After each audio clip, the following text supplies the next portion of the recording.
Okay. Oh. um,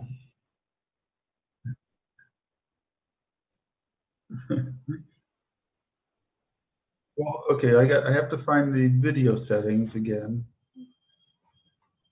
to allow sharing. I think video settings.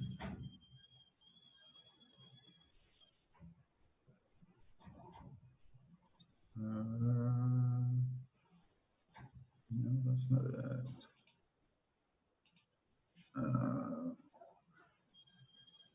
Record.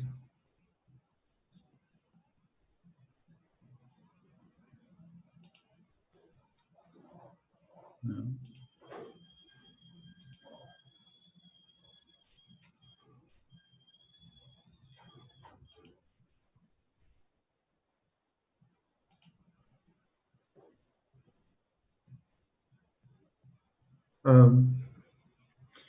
You want to check to see if you can share screens? Well, I'm having a hard time finding that command now. It says that it's turned off. Okay.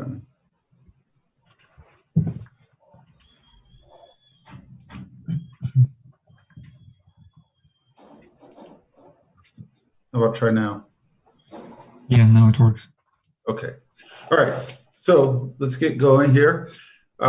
Again, I want to welcome everybody to the last installment of the Rise and Collapse of Complex Societies.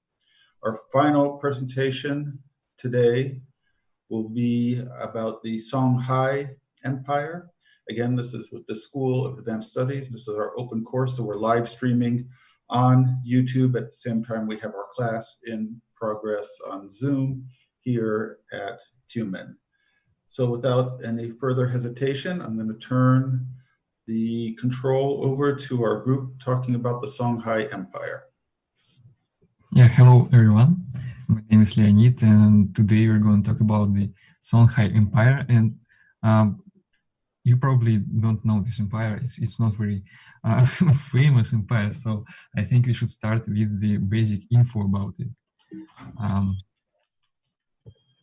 So it existed in the time where Europeans first explored America. So it means in the 15th and 16th centuries.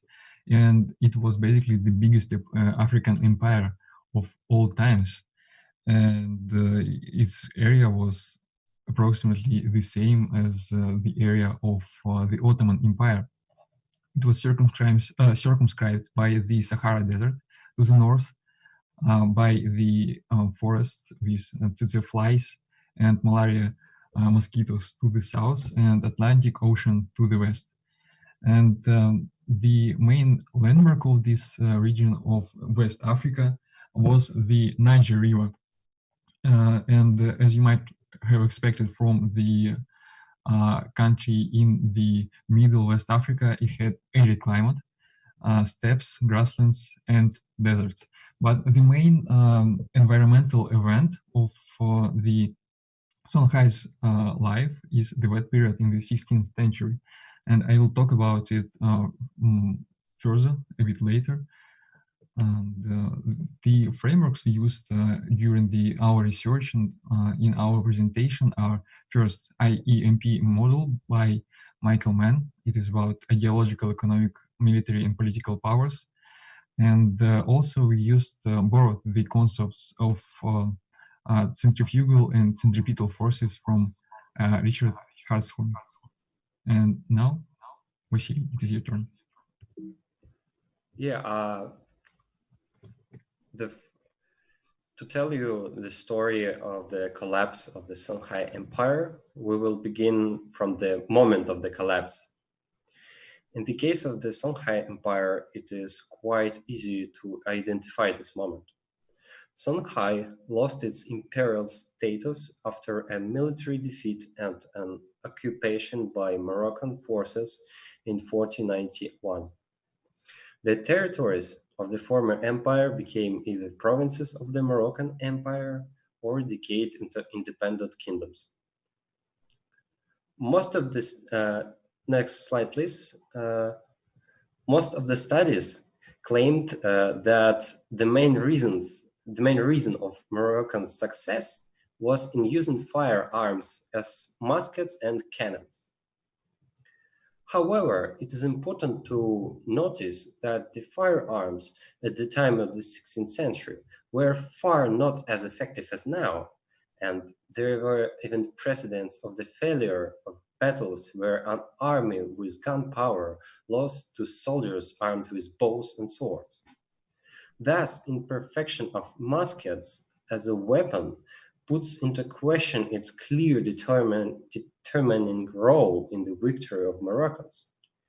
And to investigate further the reasons of the failure of Songhai army, we would like to look closer to it and overview its formation. Next slide, please.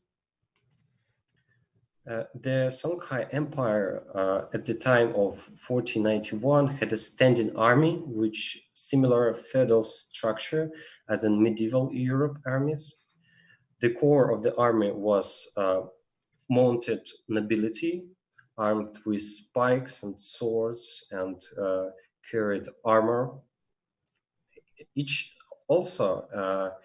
this feudal system, each governor had its own military forces, which in the situation of this widespread military area allowed to protect large territories and act independently and react quickly to the threat.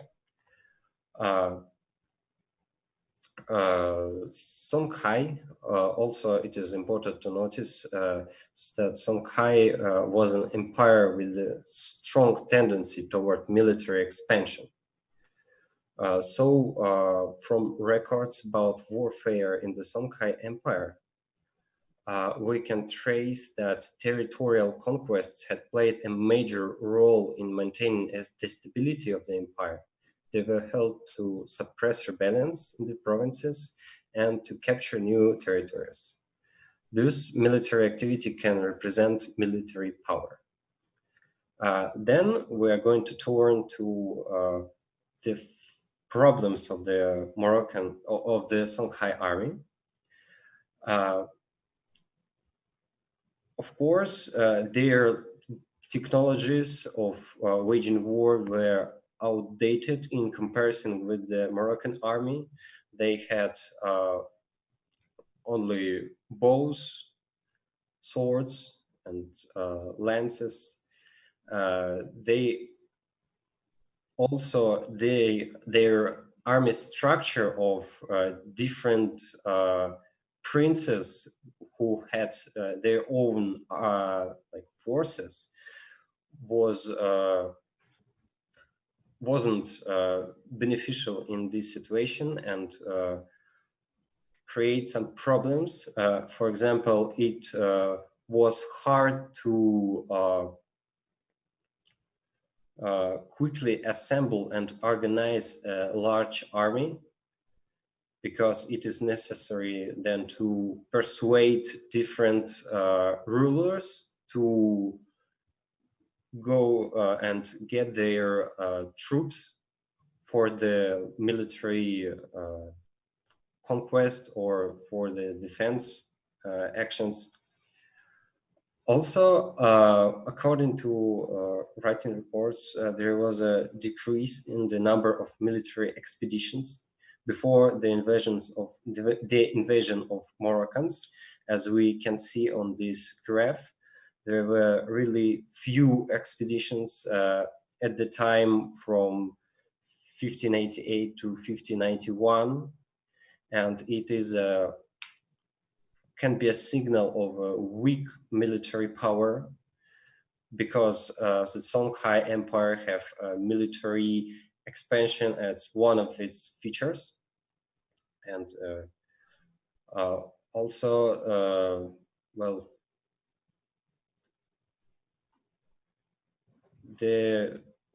we know that the number of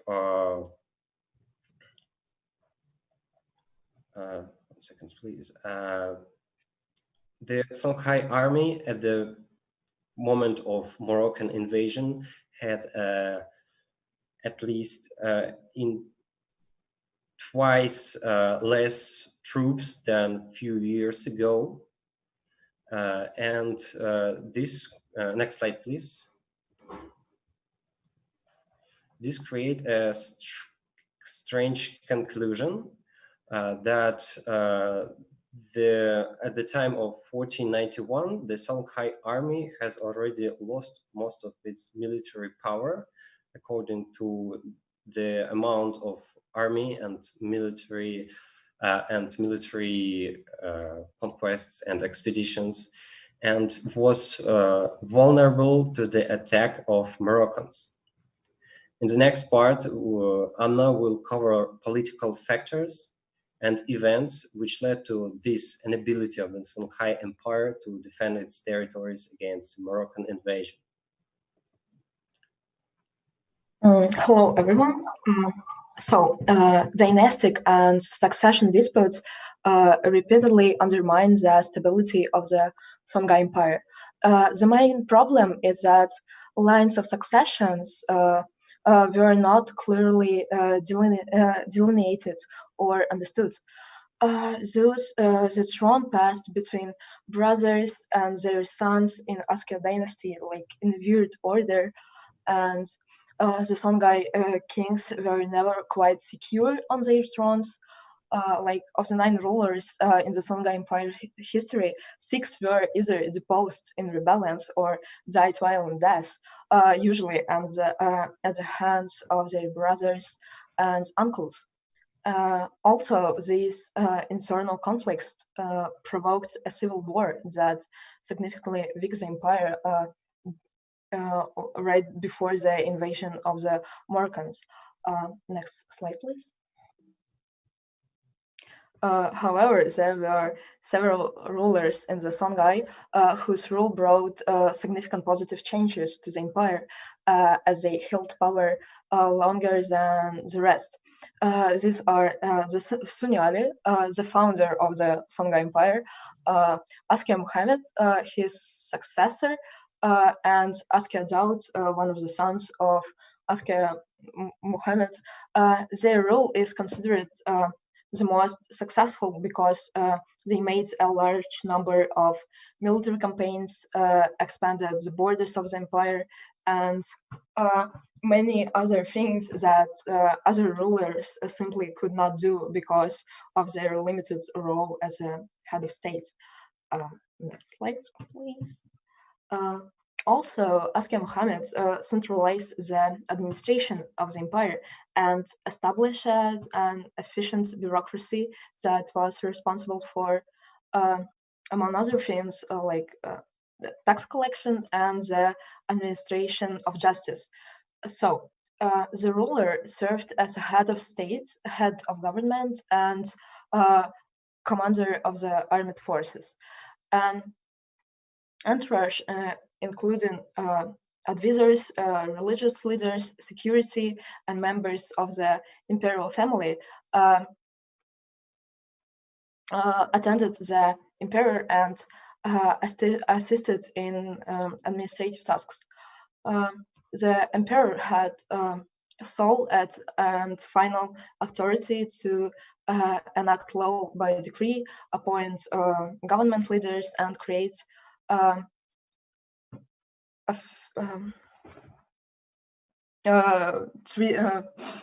treaties with foreign states. There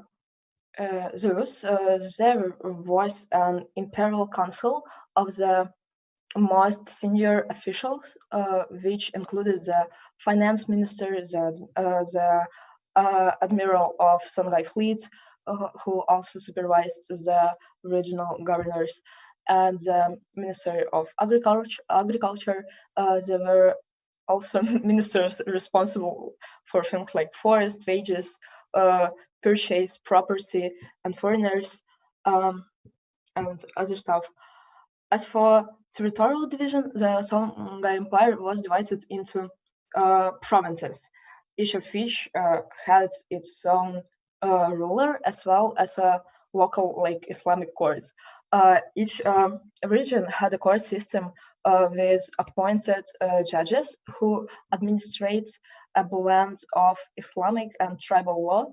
The territories furthest from the central region contained like vassal states and tribes, and the Songhai vassals were largely autonomous, but were required to pay taxes and contribute soldiers to military expeditions. Next slide, please. Songhai society was organized according to a caste system. At the top of the system were the emperor and his family. Imperial authority was disseminated through political, social, and religious leaders.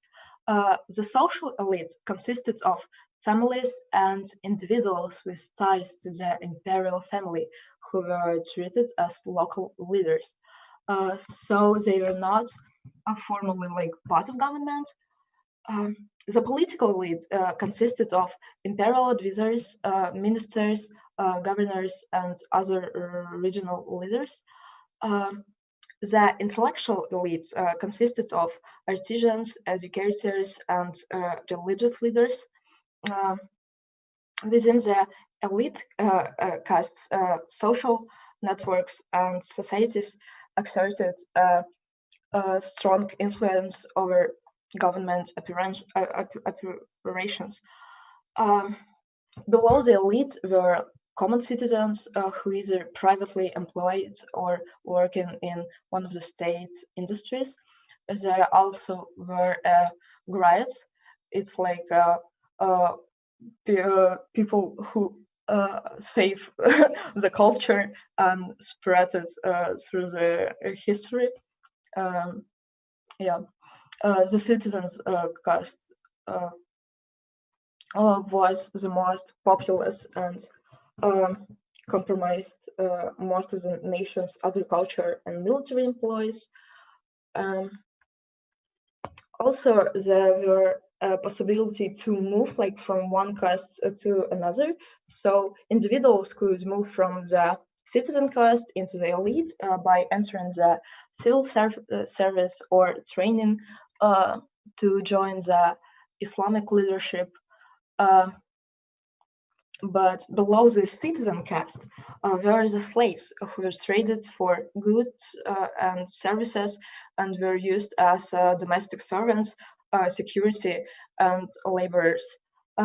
Slaves could be freed, thereby becoming citizen, but were often restricted from joining the elite.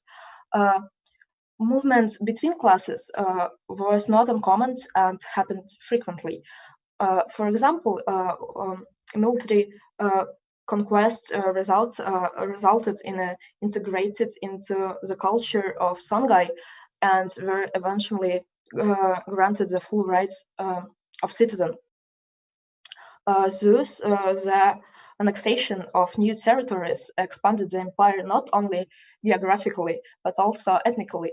So the Songhai Empire was an empire with various ethnicities and faiths, as Artyom will tell you in more detail.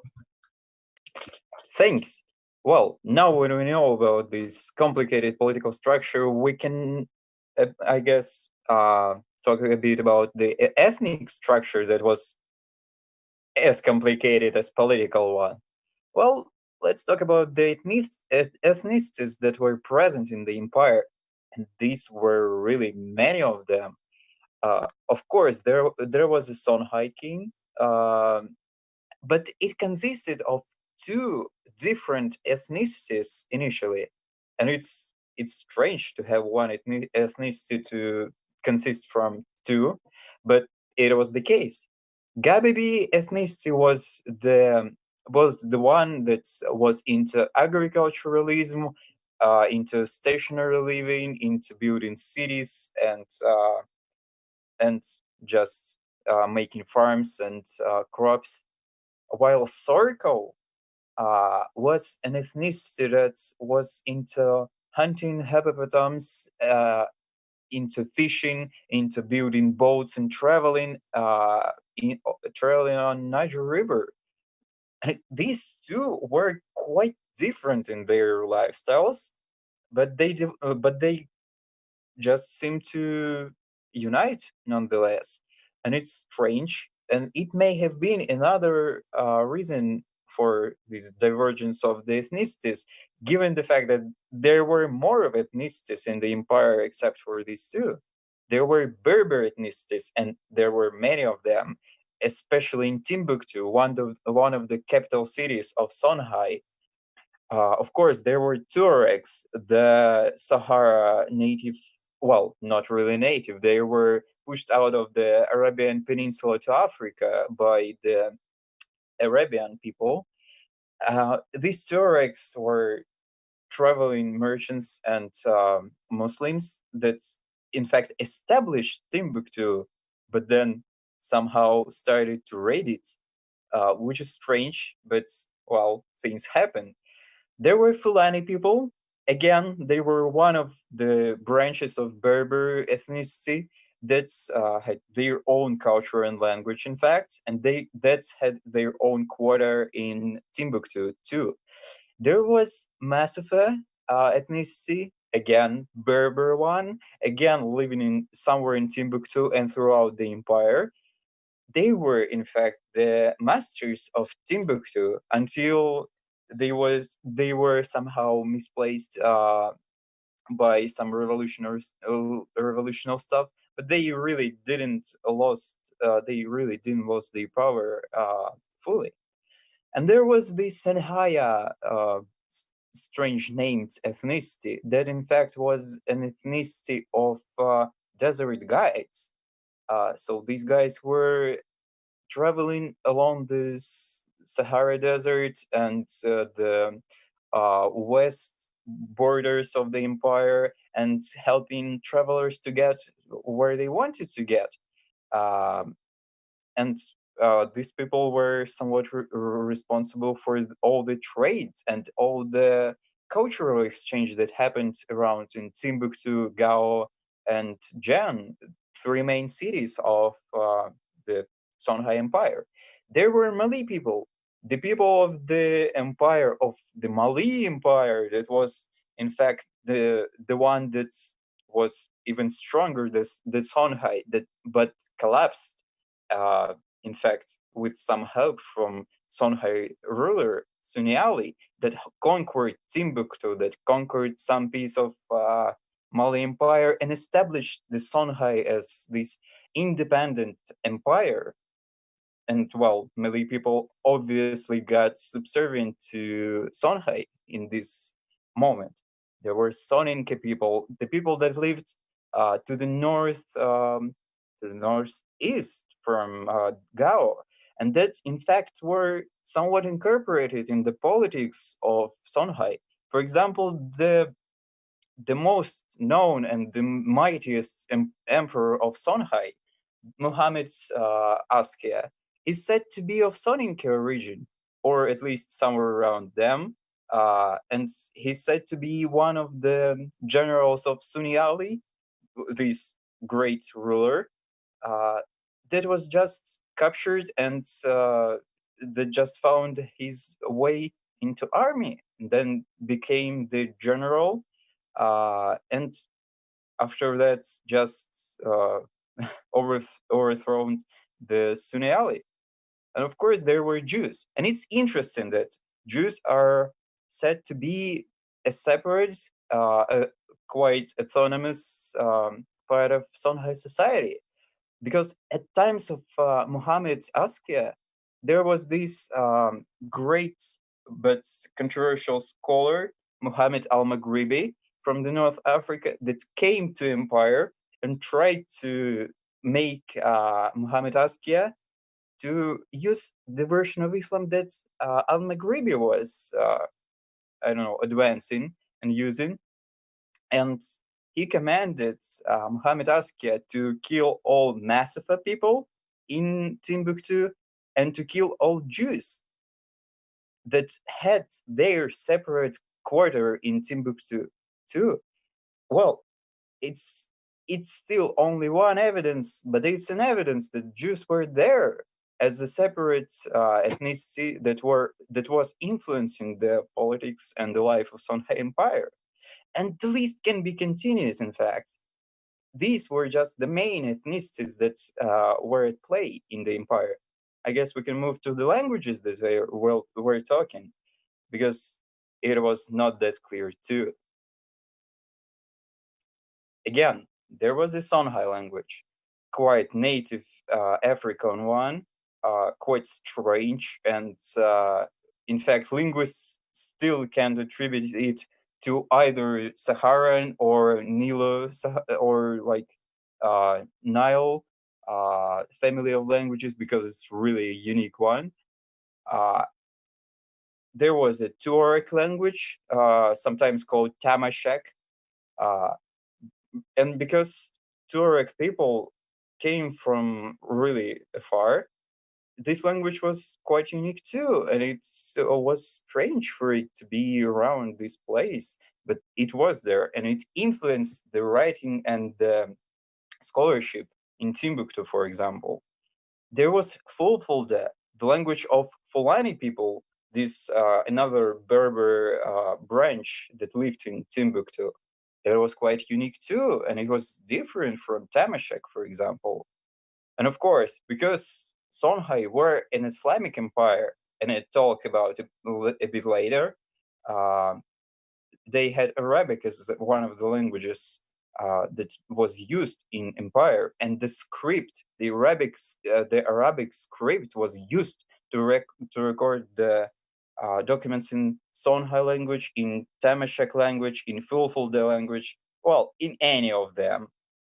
And the most used versions of Arabic were East Arabic, Maghribi Arabic, the North African one, Hausavi Arabic, the version that was used by Hausa people that lived somewhat southeast from the Songhai Empire, and Sahrawi script that is in fact spread around Africa and cannot be easily located.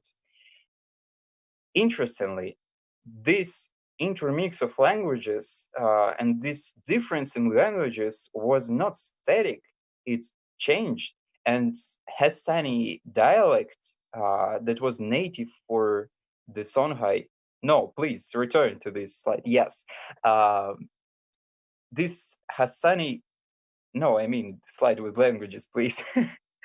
Yes, this Hassani language, it was created out of the local Arabic dialects, like, I don't know, Maghribi, Hassavi, Sahrawi dialects, with incorporation of some Tamashek words, which is interesting, because it means that there was some kind of linguistic assimilation happening around, especially in Timbuktu, this great melting pot of the ethnicities and languages.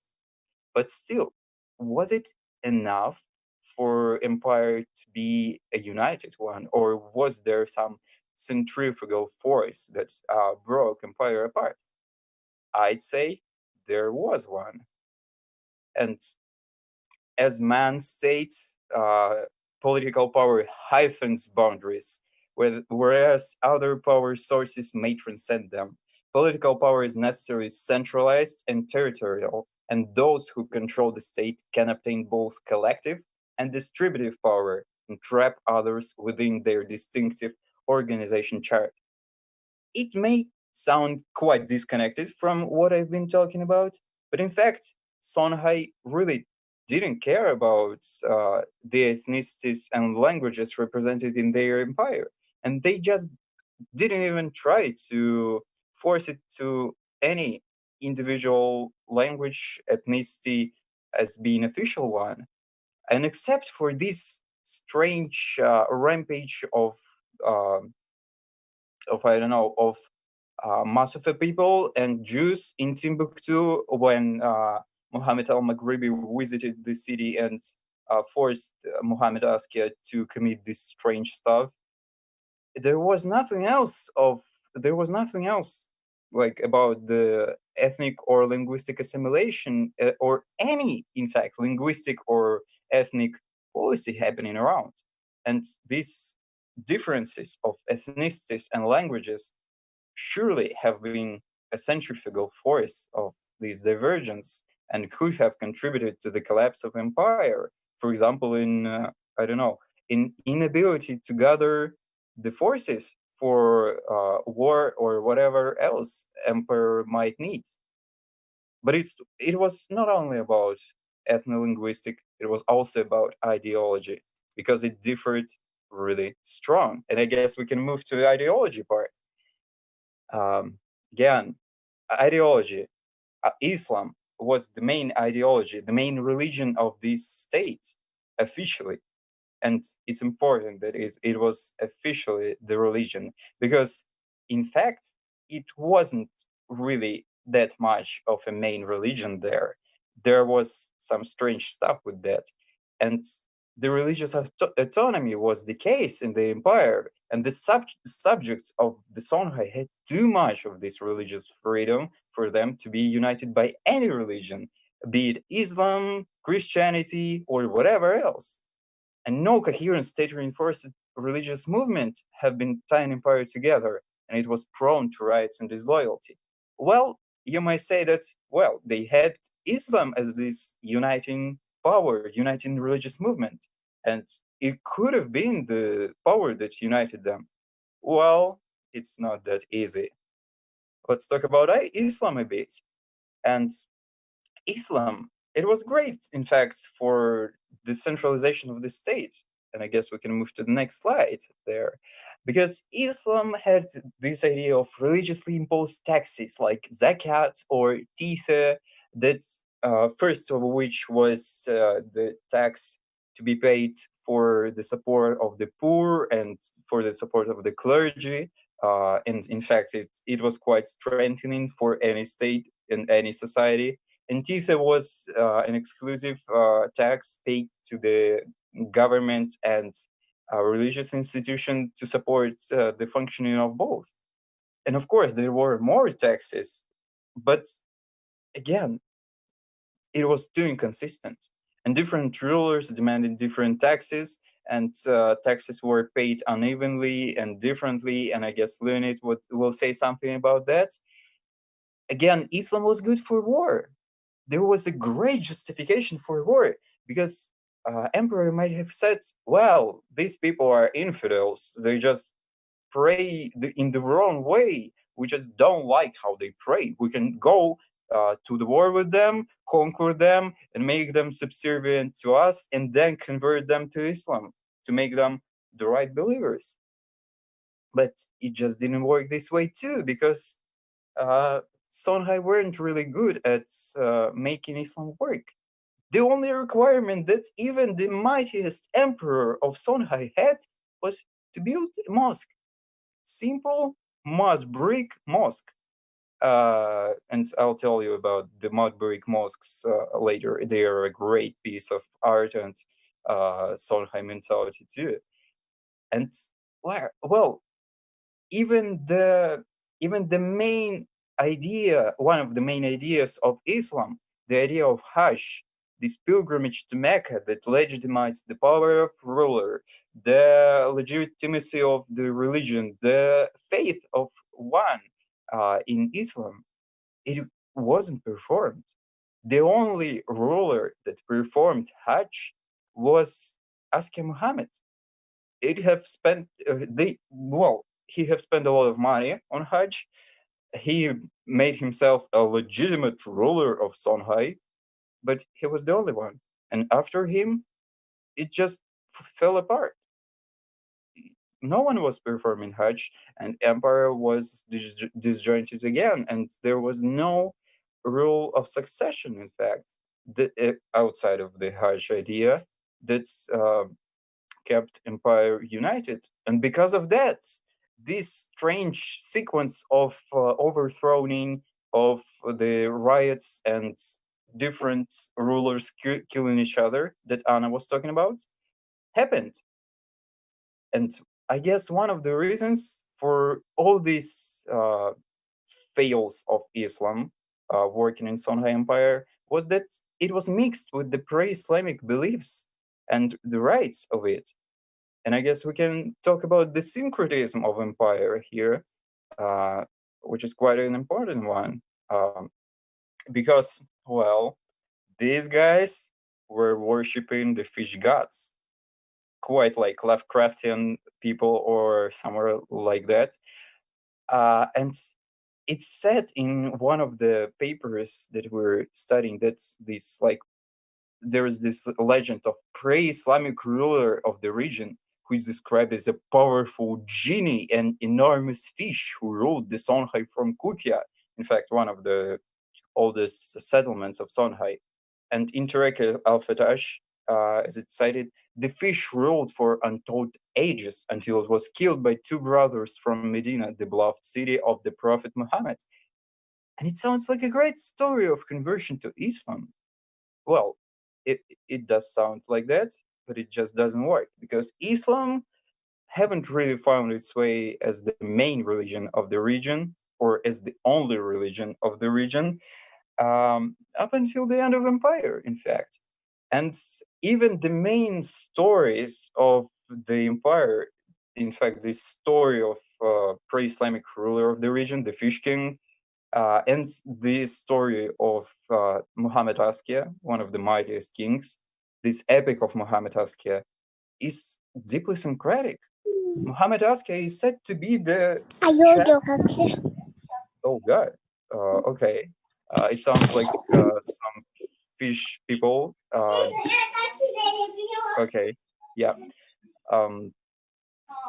So this Muhammad Askia is said to be the child of a genie, of a fish man, of someone from the depth of the Niger River. And this sounds deeply animalistic, deeply pre-Islamic here. And in fact, this story of Askia Muhammad as the founding father of empire is, well, is quite popular. And it lives up to this day. And it's recorded. And it's, in fact, the main story, one of the main stories of Songhai Empire that we have up to this day. Yep. Okay, and in fact, another stories happen to be there too. And this idea of genie, the spirit from the depth of Niger River, is innate to the culture of Songhai. And different rulers, in fact, were leaning to either Islam or these pro-Islamic beliefs into fish king, fish gods, fish people, or whatever fish else. And well, it worked in different ways, but it certainly did work against the empire and against the centralization of power. And one of the examples of this strange behavior in relation to religion may be the architecture of the Songhai Empire. And well, they had these great mud brick or burnt brick mosques that were built in the times of Mali Empire, in other words, before them, or in times of the Songhai Empire itself, which is great. And there are several of these mosques that were built, for example, like Jan Mosque, Sankor Mosque in Timbuktu, Great Mosque of Timbuktu, Sidi Yahwa Mosque, and the tomb of Muhammad Askia, this great ruler. But then, how were they built? They were built from the mud brick, which is such a great material to build mosques from because it was really fast. The mosque could be built in one day, really, like small village mosques could be built in one day. It was just establishing the foundation of that, as Muhammad Askia did when he was conquering the tribes that comprised the empire. And then these people could just, I don't know, put some mud on that, like put the plaster on top of that and make it all look nice, which is kind of a great technique for building anything and an easy one. But then there was this problem with that there was this problem that these mosques were easily deteriorating if they were not cared about. And the rains that were extremely severe in the end of empire, as it was already said, there was this wet period. The rains were destroying them easily. And in fact, when Europeans first came to the region of where Songhai Empire was, they found like absolutely destroyed ruins. They found the deteriorated, the rain destroyed mosques. And in fact, well, it wasn't already anything about mosques. There was only walls of them, remains of the walls, small spikes of the mud standing from the earth. And in fact, we can say that this great mosque of Jan that was reconstructed but with the help of Europeans, what was built in a wrong way, because these small towers that you in fact can build, can see, sorry, on the left upper illustration, they're too low. The towers of the Songhai mosques were really big and were really great, especially of the main mosques like Jan Mosque or Sankor Mosque or Sidi Yahma Mosque, and it just wasn't saved. It's just lost somewhere in history, and we in fact don't know the exact look of any of the mosques that we have today, because all of them were rebuilt several times. And in fact, this may be a good sign, because mosque building and rebuilding and restoration and replastering or anything, any like building activity with the mosque may be a sign of the religious care, maybe a sign of centralization of power, of someone doing something for the state. And in fact, you've seen this graph that Vasily showed you about these military expeditions that happened in the times of different rulers. I in fact had quite the same graph for mosque building. Really, it correlates directly with the strongest rulers' times and their military expeditions. And then when we just don't have these expeditions and this mosque rebuilding, it means that, well, they were not that good at supporting Islam, and Islam is not that good at supporting them as the centralized state and the centralized religion and any kind of centrifugal force. We can now say that, well, ideologically, they had this centrifugal force, in fact. And we can move to the other slide. And again, this idea of man, this idea of ideological power can help us, because what Mann said is that Durkheim demonstrated that shared normative understanding are required for stable and efficient social cooperation, and that ideological movements like religion are bearers of this. Ideological movements that increases the mutual trust and collective morale of a group may enhance their collective powers and be rewarded with more zealous adherence. And in fact, Songhai had no movement that they were adhering to. They tried to adhere to Islam, but they failed because their pro-Islamic beliefs were still incorporated into it. And these pro-Islamic beliefs were messing things up. And they had this syncretic mix that was neither centralizing nor making them fall apart. It was just mediocre, doing it work but badly. And because of that, there was no ideological centripetal force. An empire just could have fallen apart only because of this ideological part. But, well, as we already know, there were problems in all the other spheres. But again, there were good sides. And I guess Leonid will say to you about that in the economics part. Yeah, as you have just heard and seen, there were problems in Songhai, and it was not doing great overall.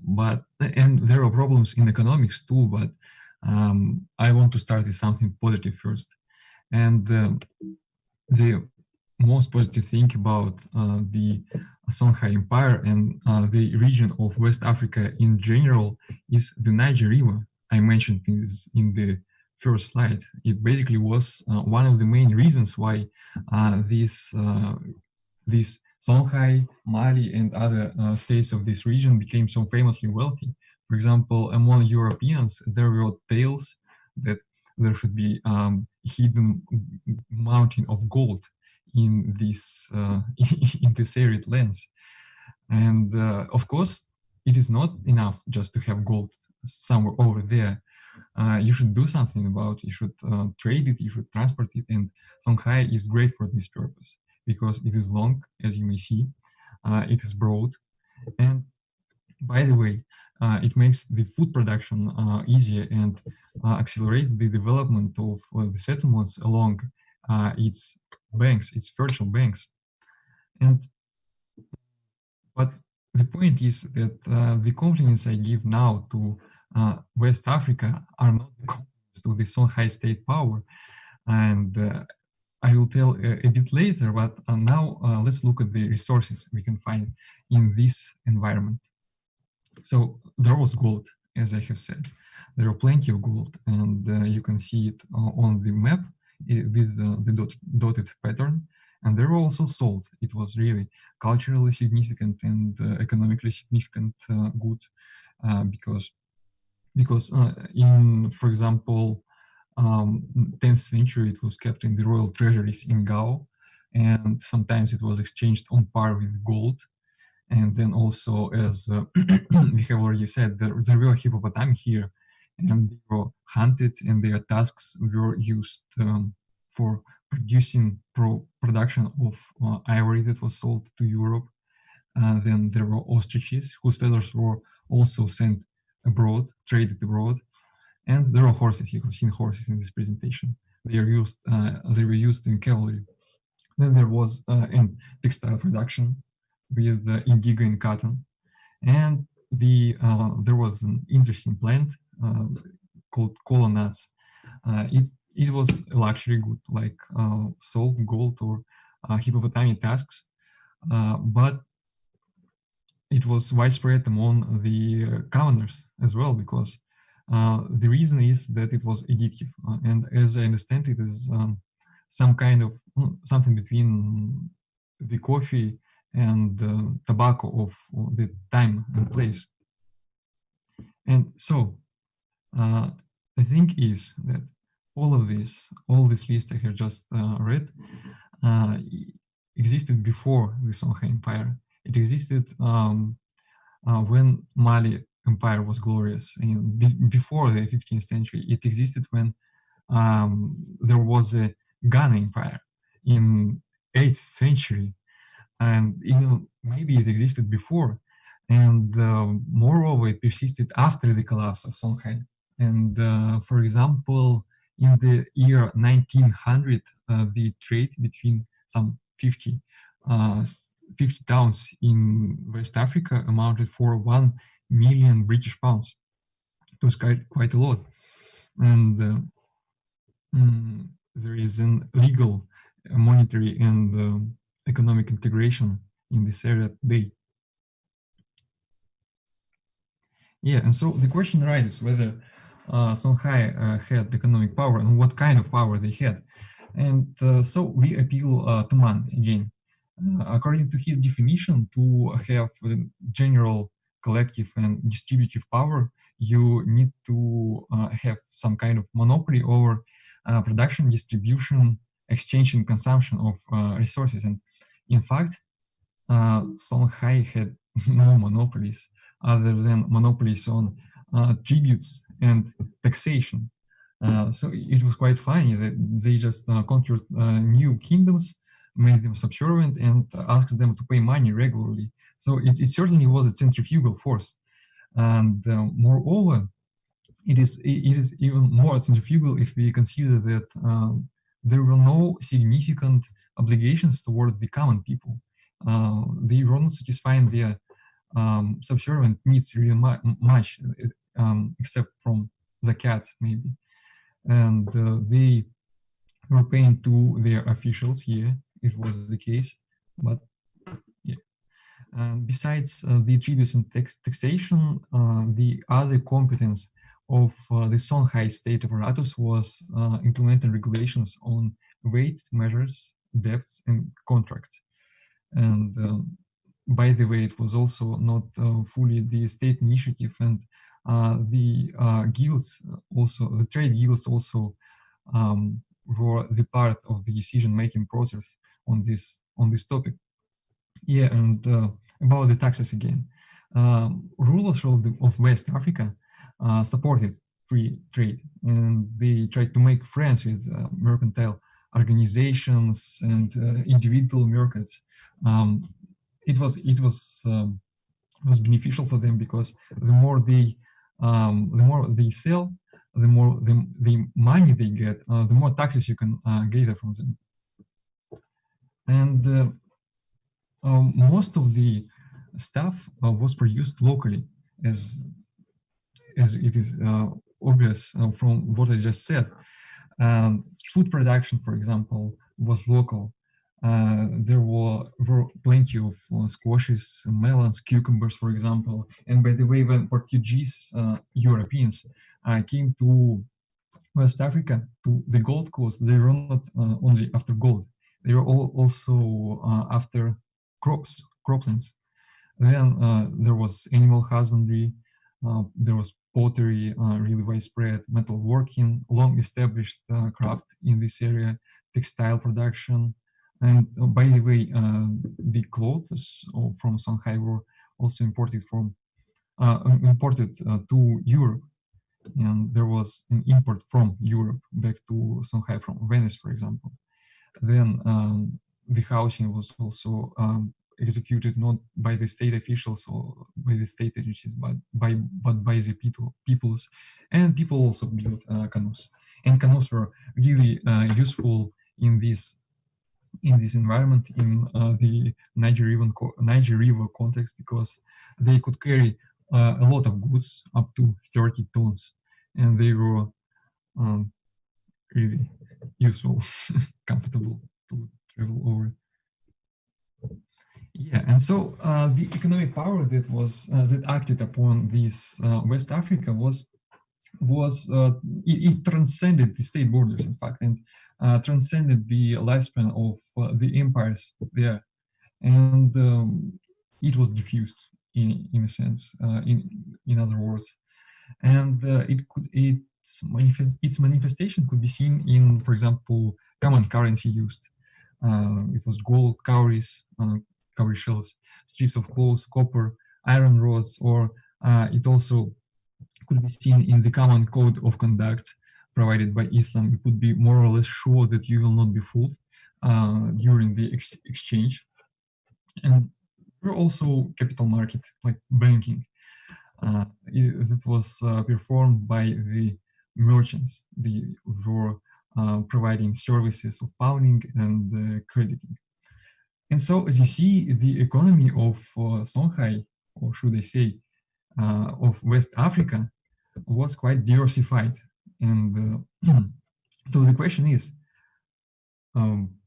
maybe they could have had industrial revolution and so on. Why they were not developing further?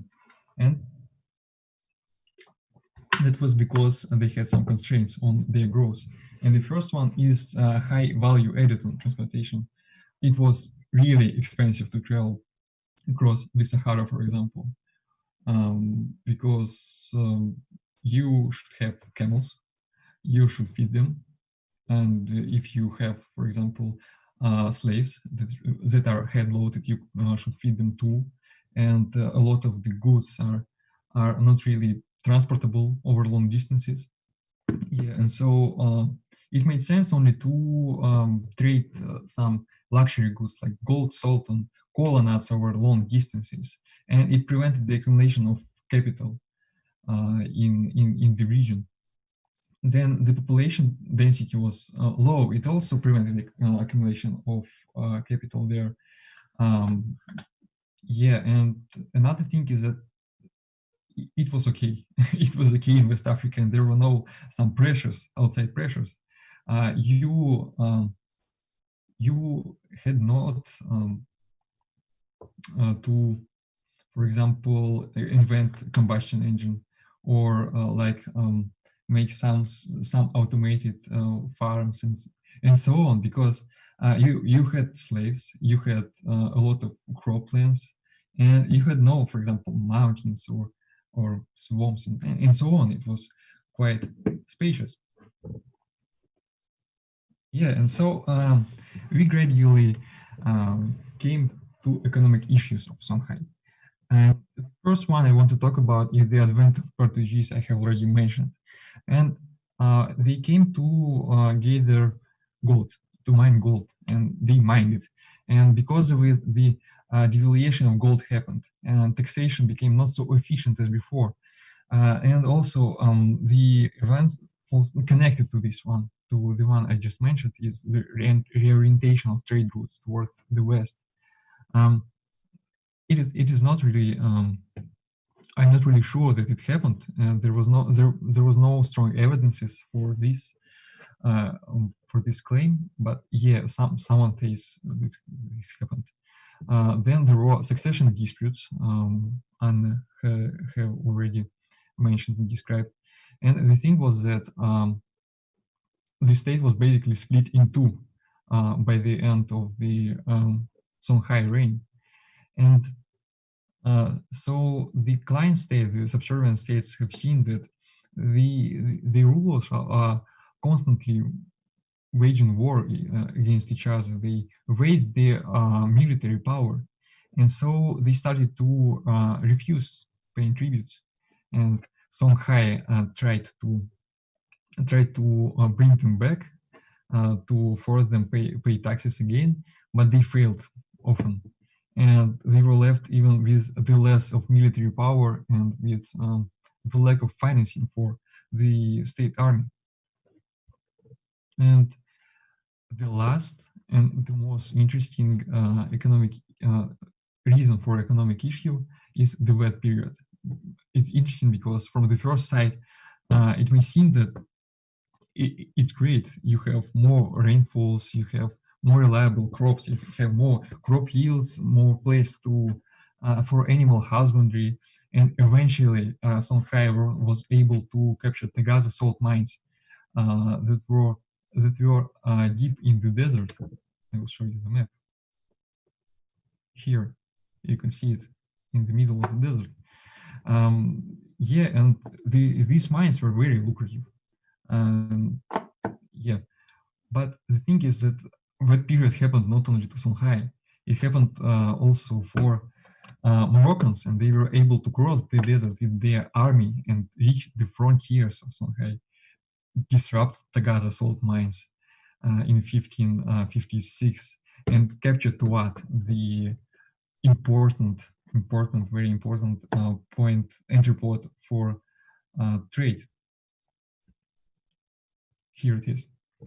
And after they captured, so Songhai have lost access, for example, to Tunis or Tripoli or other important trade partners, and it was also detrimental to their tax rates. And so I think we can make the overall conclusions, and Artyom will do it. Yeah, sure. Again, there was this wet period, the environmental issue that caused the economical problems in all the states, and that made Moroccans cross the Sahara Desert and, in fact, beat the Songhai out of their place. There were succession disputes between the children of Mohammed Askia and all the other subsequent rulers that caused this problems with the power, the problems with the religion and all that stuff. There was a gold trade disruption as Leonid it perfectly described it.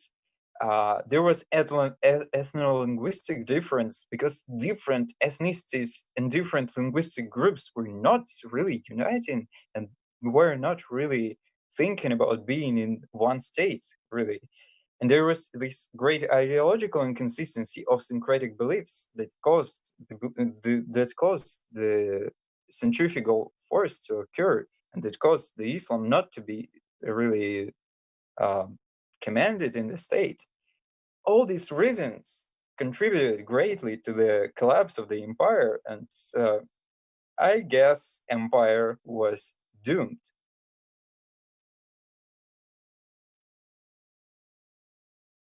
And we Yeah, have a little afterward, the Moroccan invaders, they were quite unsuccessful in their invasion. They were able to capture Gao, capture Timbuktu, but they were really surprised that there was not so much gold as they expected in Gao. And after approximately 2 years of wars in the West Africa, they have tried to enter forest to the south of Songhai, and wow, let's repeat. Yeah, and there was tsetse flies and malaria mosquitoes, and they just, most of them died, and their horses died, and so they just left unsatisfied with their acquirings. That's all.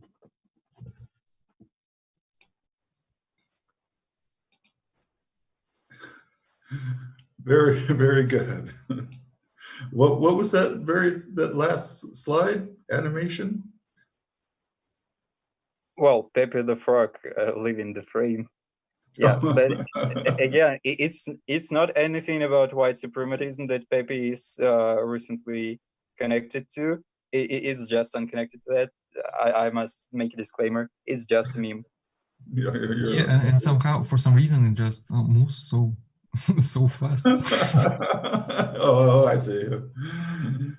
All right. Well, Pepe the Frog has left the building. Yeah, as the Moroccans did. Excellent presentation. I like your slides have a little sense of humor to them.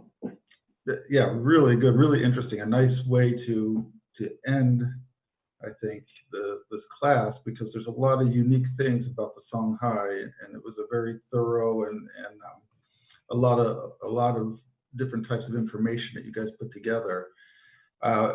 Let me open it up to the class first, or anyone who happens to be streaming on YouTube, for any questions.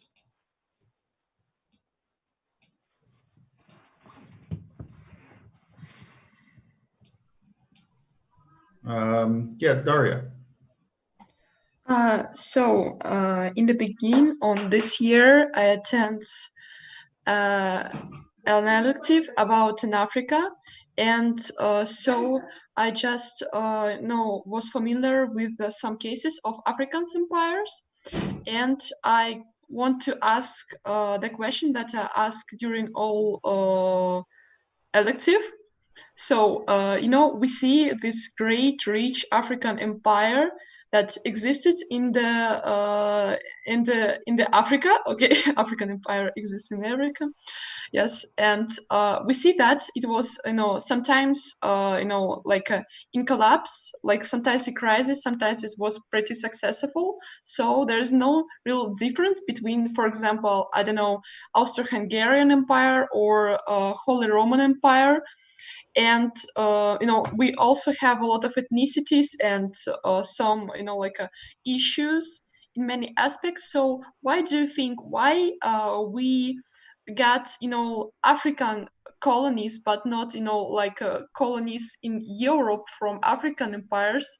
So why European empires and European states were more successful than African empires? I think one of the reasons why African empires became the colonies, it's because of the slave trade. I think it was really popular there, at least in Songhai in West Africa, because there were no real alternatives to sell anything. They could sell gold, salt, some luxury goods, and slaves.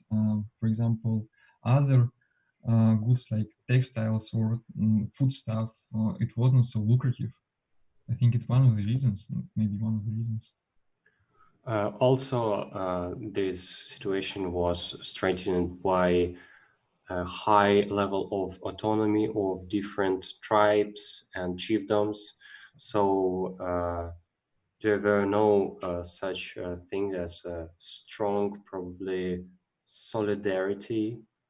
And this slave trade, which existed before in Africa, it was really easy to exploit by Europeans, because they just basically came to the shores and to the coasts, and they buy some slaves for this area near to the ocean, and those they produce more and more worse conflict on the just slave trade in the Africa. Yeah, and also I want to add to this autonomy point. I forgot to mention that economically the provinces of Songhai Empire were also really extremely autonomous, and they, for example, could implement their own fiscal policy, and so they were not really dependent on the state power, I think, in economic sense. And they just exchanged the set of tax collectors over their lifetime. First, it was Ghana Empire, then it was Mali Empire, then it was Songhai Empire, and after Songhai Empire, it was, for example, Portuguese colonists. And after the collapse of Songhai, these trade routes, this economic system was, it might have changed. It certainly changed at least a bit. For example, because of the introduction of new ways of transportation, and so on. But it exists today, the system exists today, maybe in the changed form, but yeah. So I think Europeans maybe have got the right moment to enter the West Africa, because Songhai was weak. Maybe if they came before in the reign of Askia Muhammad, for example, they were not so successful.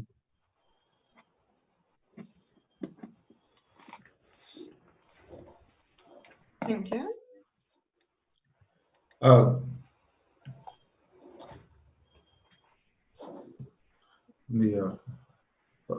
show you something that you'll find amusing, I think.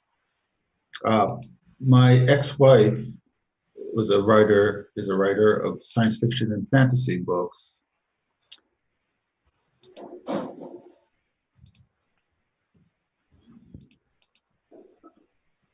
So this is one of her books, and it's an alternate history, a steampunk that takes place in the 19th century, the equivalent of the 19th century, with labor unions and guilds and everything.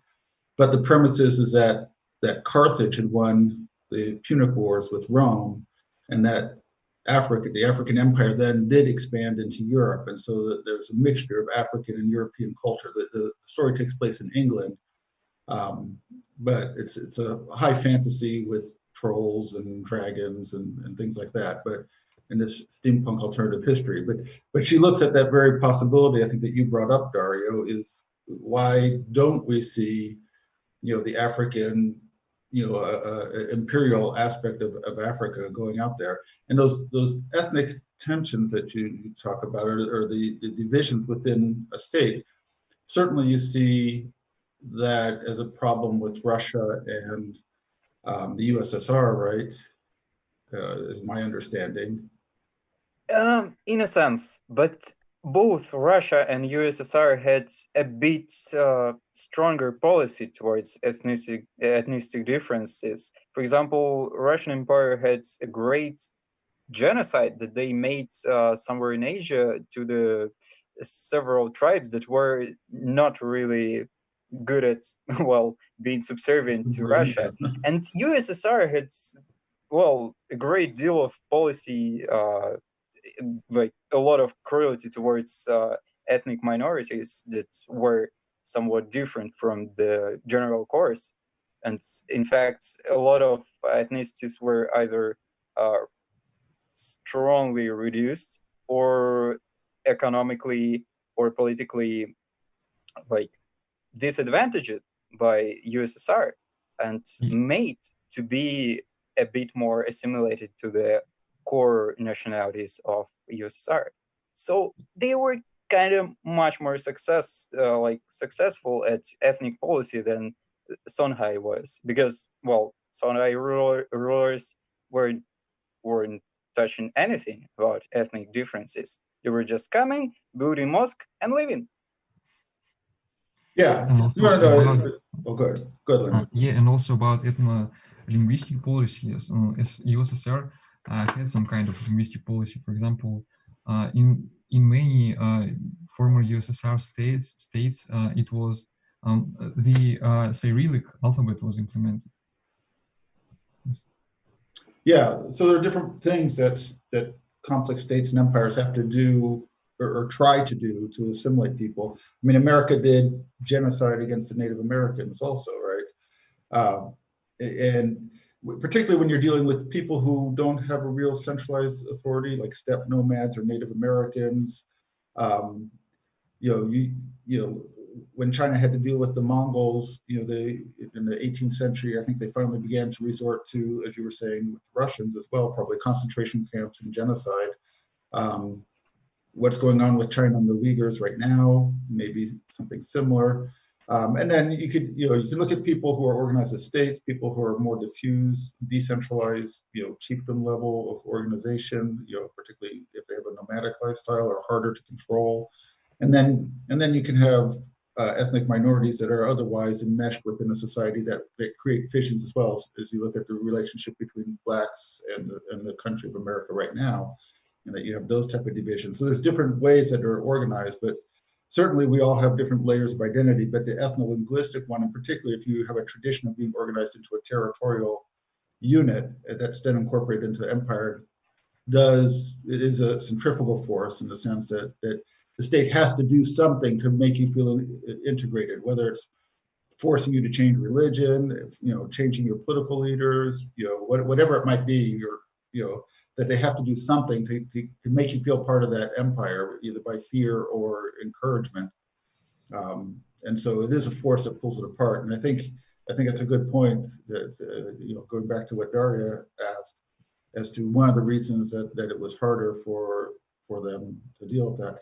Even look at a country like Spain now, and they still have to deal with Catalan and the Basque. We tend to think of Spain as somewhat homogenous, but still there's these old tribal identities and state identities. And I think in case of Songhai, it was even more complicated because we have tried to find something about their frontiers and found nothing. Very soft frontiers. Yeah, it seems like they were like almost absent. They were very dynamical, at least.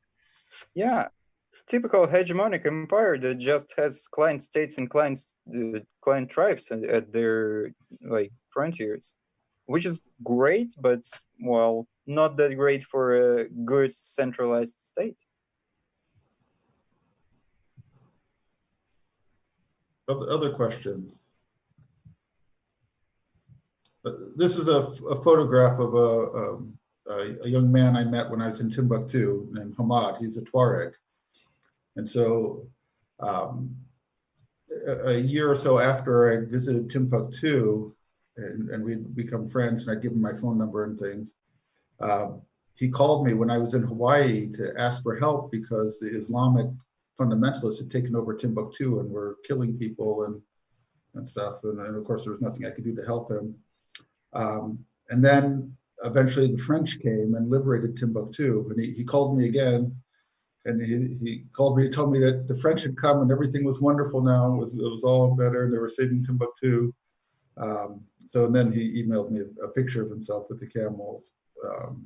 So he'd gotten he has a little tourist business where he was a tour guide and stuff.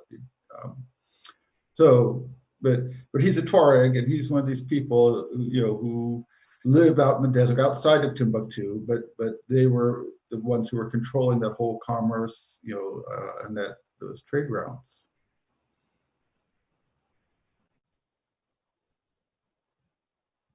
I'll share another picture with you. Let's see.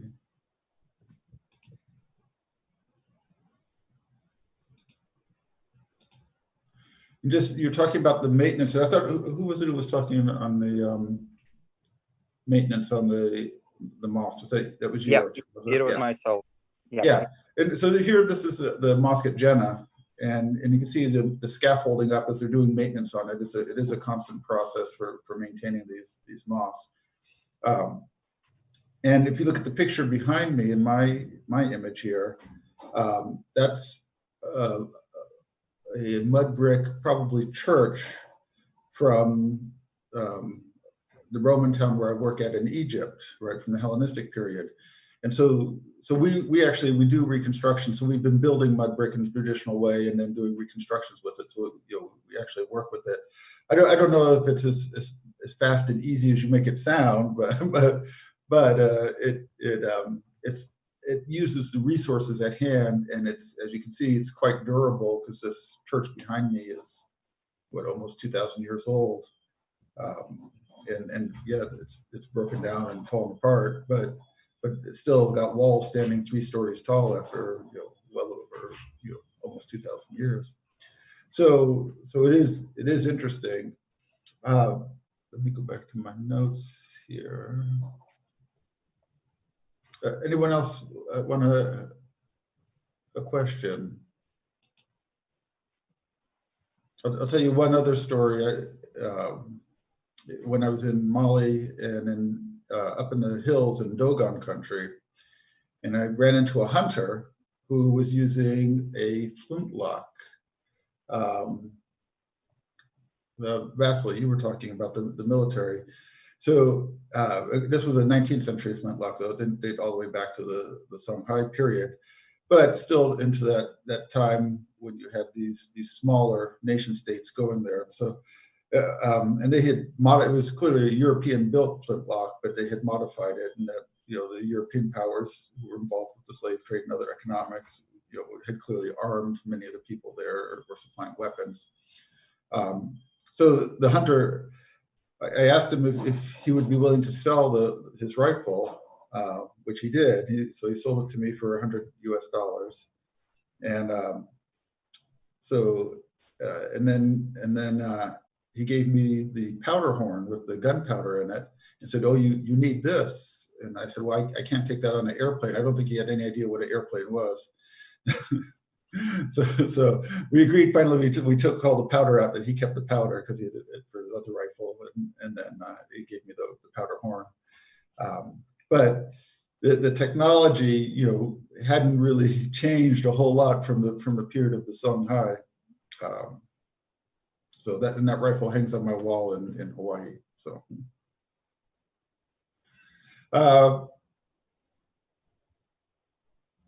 Any other questions?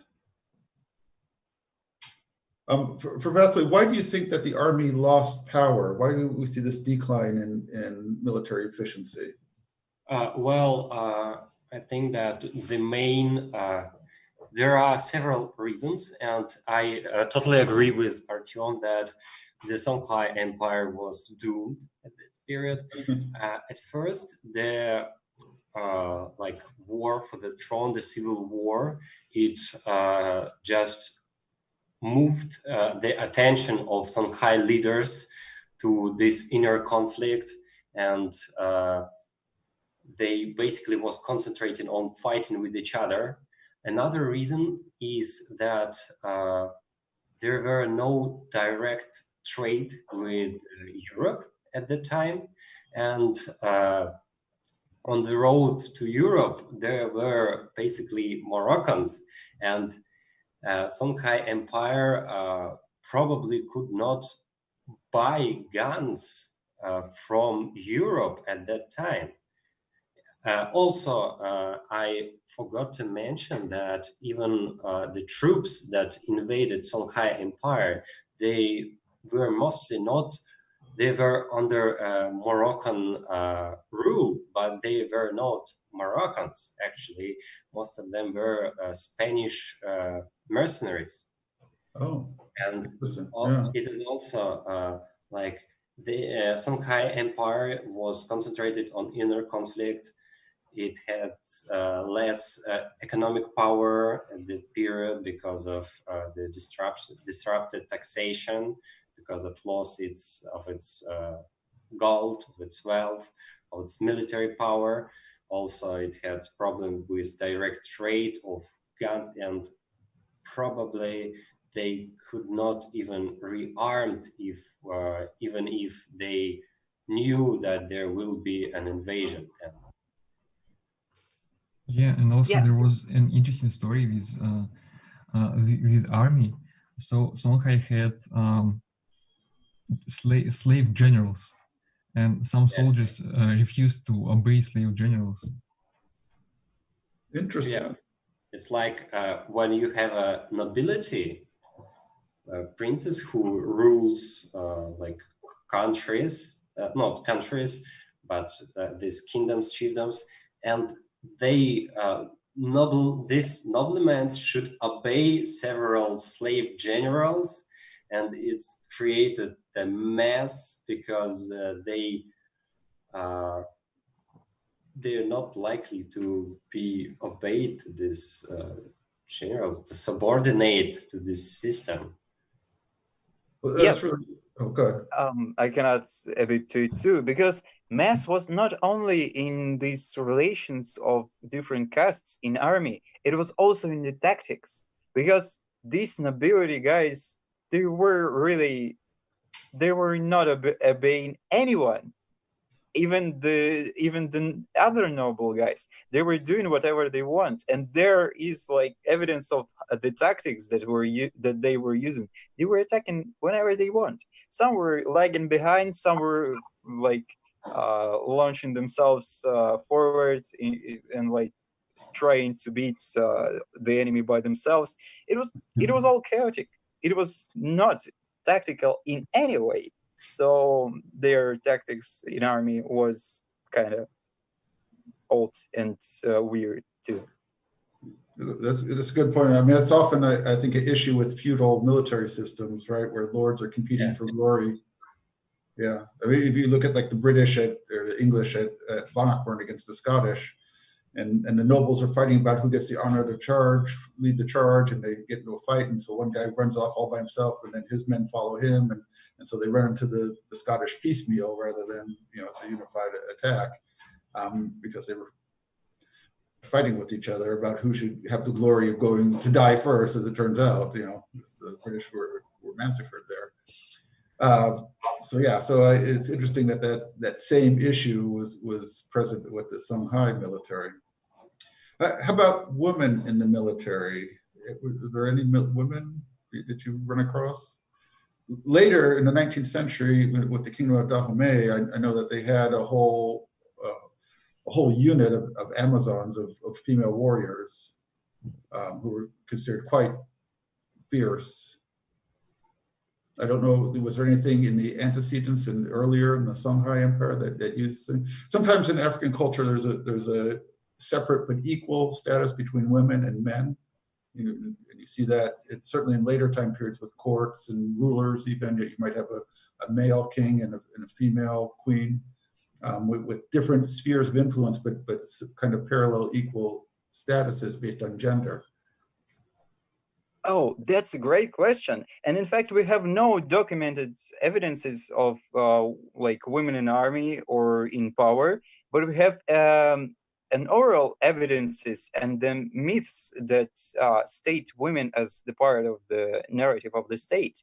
For example, it's said that one of the daughters of Suniali, one of these first emperors, when became like the first of the circle, the first of the fishermen that were like vital to the empire after Muhammad Askia conquered all the empire and dethroned Suniali.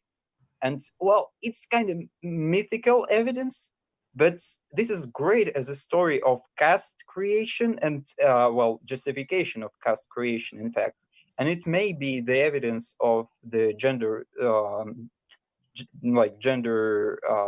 I don't know, contents of the castes, because other castes are predominantly male, are certainly predominantly male, and they were mythically justified as male ones. For example, griots, these singing, oral culture transporters are predominantly male, and they're said to be the descendants of Sunni Ali's nephew, who just decided to not pursue any power and to be some kind of servant of Muhammad Askia. The same goes for I don't remember, other group of people that was into religious ideas. They were predominantly male too, especially ulama people that were the skeleton of Timbuktu spirituality and the main bearers of the knowledge. Of course, there were Sufi, these predominantly female, like wise people, but they were usually coming from abroad and traveling around, and they were mostly Arabic. So this mythical evidence says that these main groups like griots and ulama were predominantly male, but there may be something about the genders, contents of the historical people, that may state them as at least partially female. Yep. Anna, anything on the political side that might relate to that?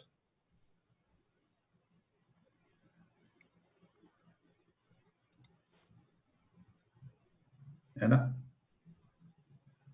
No? If you're talking, you're muted. No? Okay. I may add about the economics and women. Yeah. What's that? I may add something about the economics and women. Yeah. The only sign of women in economics I have found is that they were involved in local exchange mostly. Female in local exchange, they were mostly female. Okay. Yeah, it's sometimes the local and the female sometimes are excluded from the records that we have. It's one of the problems, so it's hard to judge it, but that's a really good point. That local economies are often very much controlled, I think, by female economy. Vasily, you have a... And also, as I remember, about women's in politics and in military organization, I think there were no records of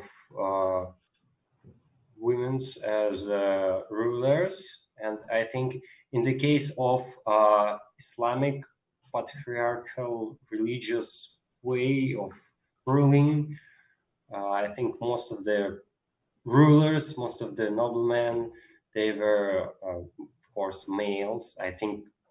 I suppose everyone, even the hereditary system was like the throne passed from a man to his brother. When the king dies, Yeah. his brother, his older brother inherited his throne, and it's really messy because they just fight because of this way of inheritance. But I cannot trace any women's in the royal court, in the nobility. So yeah. And also to add to the succession disputes and the children, the succession mechanism, it was also the problem that Songhai rulers had so many children. For example, if I'm not mistaken, Sunyari or Asking Muhammad is said to have in some sources 100 children, in some sources 500 children. It's insane.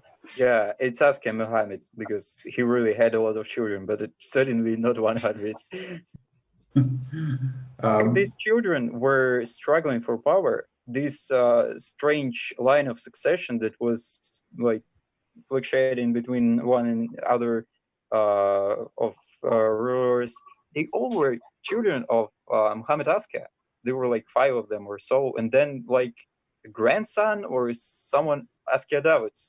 He was like one of the last like rulers, but he still was one of the sons or grandsons of Muhammad Askia. So in a it sense, was really a long struggle. So in a sense, you may say that Islam also, in a way, led to the succession disputes because it allowed to have multiple wives. And that's interesting. I'm glad you brought that up because I was listening to a talk the other day on Ramses II, the great pharaoh of the New Kingdom in Egypt, who had well over 100 sons, children. And this scholar from Southern California, she was saying that she saw this as the beginning, that there was this proliferation and the more increased use of family for noble positions, and then the increased number of family members competing for those positions that led to, was one of the weaknesses of the New Kingdom that led to the collapse of the Egyptian civilization, the end of the New Kingdom, that led to a dark age for several hundred years, which was then conquered by Persians, as we saw, and Assyrians and Babylonians and everybody, Nubians. so this over success of having a lot of children, right? It's a sign of success and wealth and power, but it also seems to be planting the seeds for future chaos when it comes to how you're going to rule your nation. So make sure that your political leaders only have 1 or 2 children, right? I think we're out of time. I'll stay on for a little bit. Super fascinating. I learned a lot from you guys' talk. I really appreciate it. So thank you very much. A nice way to end, like I said, because it is a really unique presentation. It's not an empire that gets talked about a lot, as you mentioned in the beginning. So I thank you very much for that. Wonderful job. Thank you everybody for a fantastic class. I really enjoyed the term and the semester.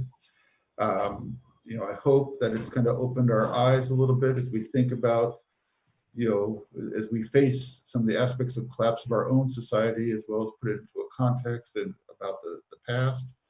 I hope you guys all have a great summer. I may be here all summer the way things are looking. Either way, feel free to contact me about anything, any questions that you have. For those who are interested in the Songhai, I think you would really enjoy my ex-wife's books. It's a series of 3 books, I think. Cold Fire, Cold Magic, I can't remember.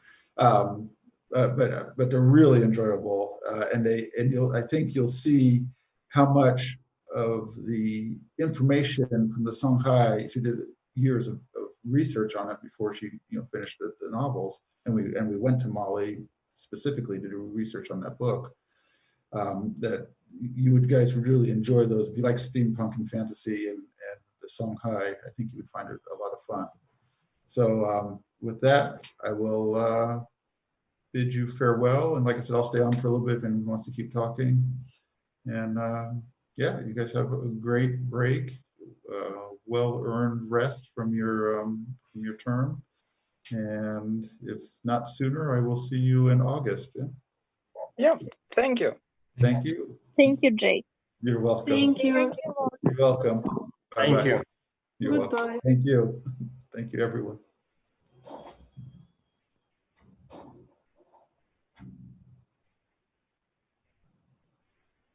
Shakla? Daria?